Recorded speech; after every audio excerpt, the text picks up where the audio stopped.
अल्लाह के नबी का फरमान है, जो जानवर आप कुर्बानी के लिए ख़रीदते हैं और उसको ज़िबा करते हैं, ज़ाहिर ज़िबा तो करना है, उसका जो खून का कतरा ज़मीन पर गिरेगा उससे कबल अल्लाह ताला उस बंदे के गुनाह माफ़ कर देगा। यानी कि इतना अजर है। बिस्मिल्लाहिर्रहमानिर्रहीम, अस्सलाम वालेकुम नाज़रीन। अर्ज़ पाकिस्तान के साथ मैं हूँ मोहम्मद आलियान। ईद उल अज़हा करीब है। इस पर सुन्नत इब्राहीमी को अदा किया जाता है। बकरों, दुम्बों, गायें, भैंसों की कुर्बानी दी जाती है। और हम आजकल देख रहे हैं कि लोग कुर्बानी का नाम तो लेते हैं, दुनिया को दिखाने के लिए बड़े बड़े जानवर भी ख़रीदे जाते हैं, लेकिन उनका जो गोश्त होता है वो हकदार तक, जो मुस्तहिक होता है, उस पर पहुंचाने में हम जो है वो दिल की कंजूसी करते हैं थोड़ी सी, और हम जो है वो उसे बचाने की कोशिश करते हैं। और दूसरा, हम लोग ये करते हैं कि जानवर ख़रीदते वक्त हम उसके क्योंकि जानवर ख़रीदते वक्त ये तकाज़ा है, क्योंकि सुन्नत इब्राहीमी अदा हो रही है, तो वो खूबसूरत होना चाहिए, वो एक अच्छा सेहतमंद होना चाहिए, लेकिन हम खूबसूरती से ज़्यादा उसके वेट पर तरजीह देते हैं। तो मेरे साथ इमाद भाई मौजूद हैं, इनकी मौजूदगी का मैं फ़ायदा उठाऊँगा आज और इनसे पूछूँगा, क्योंकि कुर्बानी जो है वो एक बहुत ही अहम जो है वो फरीज़ा है। मौलाना साहब, बहुत शुक्रिया आपके वक्त का। Thank you. कुर्बानी, हर कोई कहता है कि मैंने भी कुर्बानी दी, कोई कहता है मैंने दुम्बा कुर्बान किया, कोई कहता है बकरा किया, कोई कहता है मैंने जो है वो बड़ा जानवर दिया। तो बेसिकली ये तो बताएं कि कुर्बानी है फ़र्ज़ किस पर? क्या कुर्बानी ये कह के दे देना कि हमारे पास पैसे थे तो हमने दे दी, या फिर ये कह देना कि उसके पास इतना पैसा पड़ा है, शायद उसकी कोई मजबूरी हो, वो ना उस पर फ़र्ज़ हो? तो आप बेसिकली आज ये एक्सप्लेन करें कि कुर्बानी फ़र्ज़ किस पर है। ये थैंक यू सो मच, आपने ये सवाल किया है। अल्लाह खुशियाँ दे, इज़्ज़त दे आपको, आपके चैनल को कामयाबियाँ दे। कुर्बानी फ़र्ज़ बाज़ फ़ुक़हा ने लिखा है जिसके ऊपर ज़कात फ़र्ज़ है, बाज़ ने लिखा है जिसके ऊपर फ़ितराना फ़र्ज़ है। तो अक्सर मुहद्दिसीन यानी कि जो या पाकिस्तान में उलमा हैं यही कहते हैं जी फ़ितराना, बाज़ कहते हैं जी ज़कात। तो ये फ़र्ज़ हो जाती है कुर्बानी, और इसमें पैसे देना जो है, लोग कहते हैं जी पैसे दे दिए 1.5 साल, नहीं पैसे नहीं, वो आप जानवर ख़रीदें।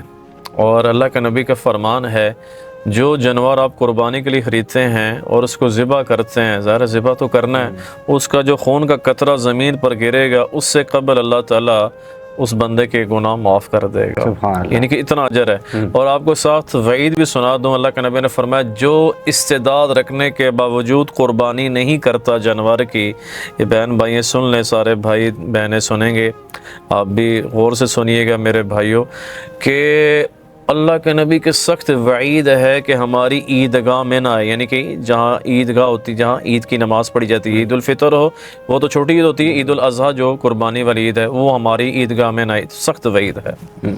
अच्छा इमाद भाई, ये बताइएगा कि कुर्बानी का जानवर ख़रीदना, सबसे पहली शर्त है कि खूबसूरत होना चाहिए, उसकी एज पूरी होनी चाहिए। लेकिन आजकल ये जो ट्रेंड चल पड़ा है कि नहीं, इसका वज़न कम है, हम ऐसे नहीं ख़रीदेंगे। एक बेचारा होता है कि वो सारी ज़िंदगी जो है वो उसे पालता पोसता है कि मैं ईद पे बेचूंगा, जाके इसके कोई अच्छे पैसे हासिल करूंगा। लेकिन हम लोग जब जाते हैं कुर्बानी का जानवर ख़रीदने तो हम कंजूसी करना शुरू कर देते। तो इसके बारे में क्या हुक्म है? जी, मैं तो यही गुजारिश करूँगा वैसे अपने भाइयों को, बहनों को, कि आप ख़ुद उसको ना, जैसे छोटे बच्चे को आप पालते हैं, ऐसे आप घर में लेकर आएँ, उसको पालें, उसको पोसें, उसकी परवान अच्छी तरह करें, उसको अच्छे अच्छे खाने खिलाएं, उसका ख्याल रखें और इसी को ज़िबा करें। बाज़ लोग मशहूरी के पीछे, अल्लाह माफ़ करे, पड़ जाते हैं, सेल्फियाँ बनाते हैं। एक होता है, इमाम बुखारी रहमतुल्लाह तआला अलैह ने हदीस लेकर आए सबसे पहले, इन्नमल आमालु बिन्नियात। अगर आप तरगीब के लिए करें तो वेल एंड गुड, अगर आप दिखलावा करें, अल्लाह तो जानता है। तो ये कि आप खूबसूरती ना देखें, आप वो देखें कि ये सेहतमंद है या नहीं है, क्योंकि शरीयत तो ये कहती है कि सेहतमंद हो, किसी हर ऐब से पाक हो, क्योंकि आपने अल्लाह के नाम पर ज़िबा करना है। यही पैगाम है मेरा।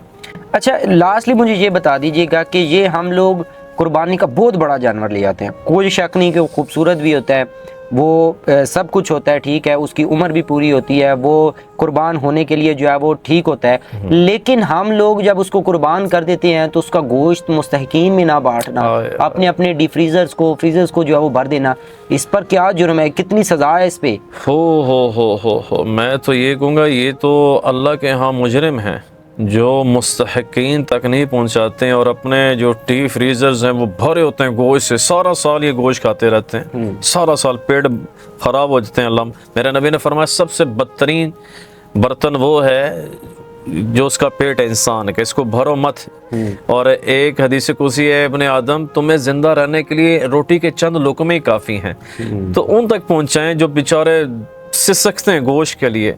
हाँ जी। और हम क्या करते हैं कि पहले ख़ुद अपना पेट भरते हैं या सीख कबाब बनवा लेते हैं। मैंने कहीं हर ईद पे ये देखा है, हर ईद पे सीख कबाब बनवाते हैं, कीमा जाके कीमे करवाते हैं, अल्लाह माफ़ करे, वो भाई कीमा करवा के उनको दें जो मुस्तहिक हैं, जो बेचारे जिनको तौफीक भी नहीं होती है दाल सब्ज़ी खाने की, आप उन तक पहुँचाएँ। खुदारा ये मेरी गुजारिश है, यही मेरा पैगाम है। ठीक है, thank you so much Imad भाई, आपके वक्त का बहुत शुक्रिया।